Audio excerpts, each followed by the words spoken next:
வணக்கம். ஒரு தேர்தல்ல ஜெயிக்கிறதுக்கு பெரிய பெரிய சித்தாந்தங்கள் வேணுமா?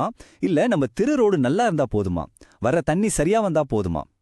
இன்னைக்கு நாம தமிழ்நாட்டோட ஆலந்தூர் தொகுதிக்குள்ள கொஞ்சம் ஆழமா போய் அங்க இருக்கிற மக்களோட அன்றாட பிரச்சனைகள் எப்படி தேர்தல் முடிவுகளை தீர்மானிக்குதுன்னு டேட்டா வச்சு பார்க்க போறோம். இது யாரு ஜெயிச்சா யாரு தோத்தாங்கன்னு கணக்கு மட்டும் இல்ல, மக்களோட தேவைகளுக்கும் அதை நிறைவேற்ற வேண்டிய அரசாங்கத்துக்கும் நடுவுல இருக்கிற ஒரு ஆழமான பார்வை. சரி, இத நாம 4 முக்கியமான கட்டமா பிரிச்சு பார்க்கலாம். முதல்ல அந்த தொகுதியோட நாடி துடிப்பு எப்படி இருக்கு? அடுத்து எலெக்ஷன் கணக்குகள் என்ன சொல்லுது? மூணாவதா மக்களுக்கும் ஆட்சிக்கும் இடையிலான அந்த நம்பிக்கை எப்படி இருக்கு? கடைசியா இந்த டேட்டா எல்லாம் ஜெயிக்கிறதுக்கு என்ன வழியை காட்டுதுன்னு புரிஞ்சுக்கலாம். சரி, வாங்க முதல் பகுதிக்குள்ள போலாம். தொகுதியோட நாடி துடிப்பு, அதாவது ஆலந்தூர் மக்கள் நிஜமாமே எதை பத்தி யோசிக்கிறாங்க, அவங்களோட டெய்லி லைஃப பாதிக்கிற அந்த சின்ன சின்ன ஆனா முக்கியமான பிரச்சனைகள் என்னென்ன பாருங்க.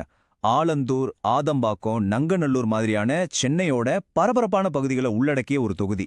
இங்க வேகம் இருக்கு, வளர்ச்சி இருக்கு.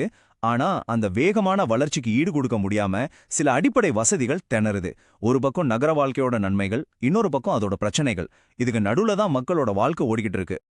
இங்க நீங்க பாக்குறது வெறும் லிஸ்ட் இல்ல, இது மக்களோட தினசரி போராட்டங்கள். முதல்ல தண்ணி மற்றும் வடிகால். யோசிச்சு பாருங்க, இந்த காலத்திலயும் பல வார்டுகள்ல பாதாள சாக்கடை இல்லாம செப்டிக் டேங்க நம்பி இருக்காங்க.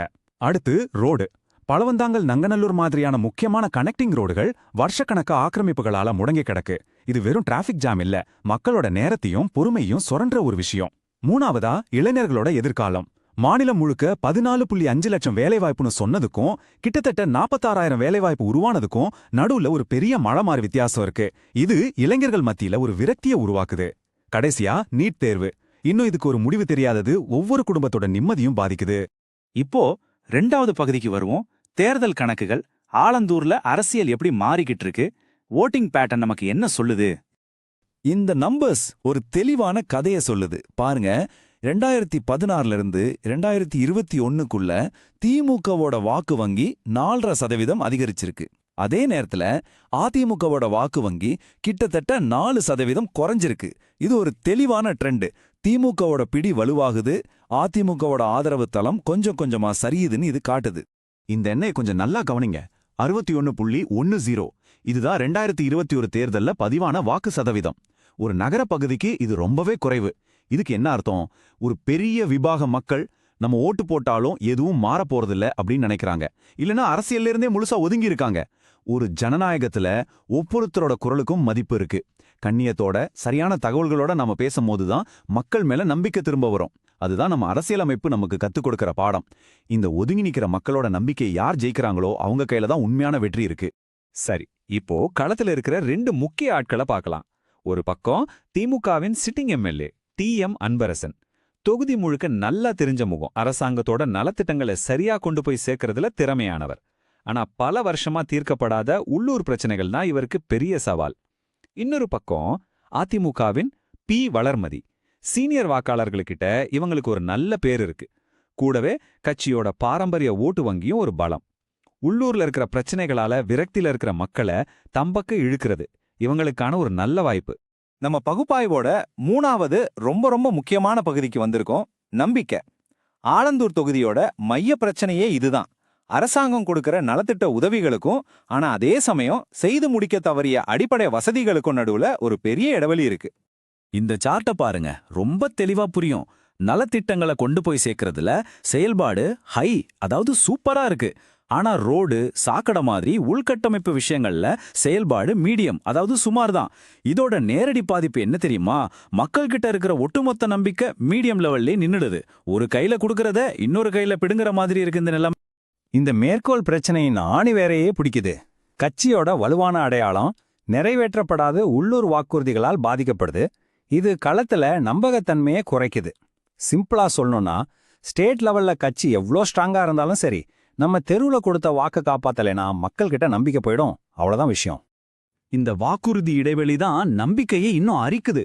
பழைய பென்ஷன் திட்டம், கேஸ் சிலிண்டர் மானியம், 100 யூனிட் இலவச கரண்ட், நீட் விலக்குன்னு பல பெரிய வாக்குறுதிகள் இன்னும் காத்துக்கிட்டே இருக்கு.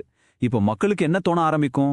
ஒரு கட்டத்துக்கு மேல இந்த நலத்திட்டங்கள்லாம் சரி, ஆனா எங்க வாழ்க்கையில நிரந்தரமா ஒரு மாற்றம் வேணுமேனு கேட்க ஆரம்பிப்பாங்க இல்லையா? அதுதான் நலத்திட்ட சோர்வு. சரி, இப்போ கடைசி பகுதிக்கு வந்தாச்சு.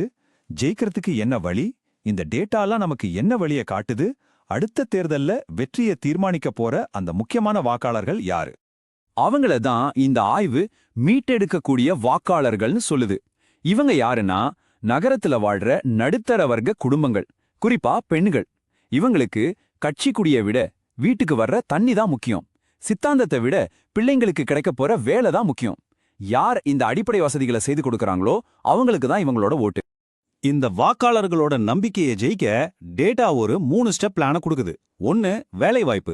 சும்மா வாக்குறுதி கொடுக்காம தொகுதிக்குள்ள ஒரு ஐடி பார்க் இல்ல ஸ்டார்ட் அப் கம்பெனிகளுக்கு ஒரு மையம்னு உறுதியான திட்டங்களை சொல்லணும். 2 உள்கட்டமைப்பு.